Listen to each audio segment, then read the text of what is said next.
Komisi Pemilihan Umum (KPU) menyatakan siap menggelar debat perdana bagi calon presiden capres yang mengikuti pemilu 2024. Debat tersebut bakal berdurasi selama 150 menit dengan kemasan interaktif.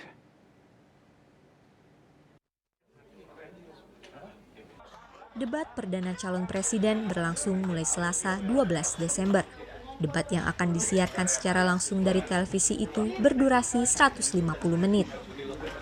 Ketua Komisi Pemilihan Umum atau KPU Hasyim Asyari dalam konferensi pers yang digelar di Jakarta Senin 11 Desember membeberkan mekanisme rancangan acara debat perdana para calon presiden pada pemilu 2024. Dari total waktu yang ada, durasi debat bakal fokus selama 120 menit saja yang terbagi ke dalam 6 segmen.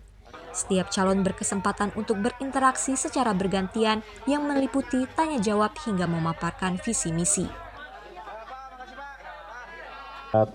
Ada interaksi atau tidak, kami pastikan bahwa di dalam rundown itu justru kesempatan antar calon untuk berinteraksi itu boleh dikatakan untuk debat pemilu 2024 ini lebih banyak.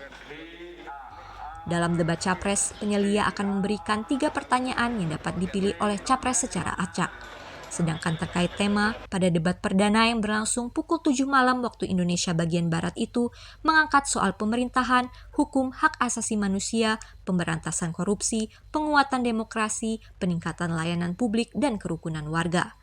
KPU juga melarang capres mengenakan pakaian dan semua atribut yang melambangkan partai politik ke dalam arena debat. Dari Jakarta, Herloy Tadarma, Muhammad Haryanto, Kantor Berita Antara, mewartakan.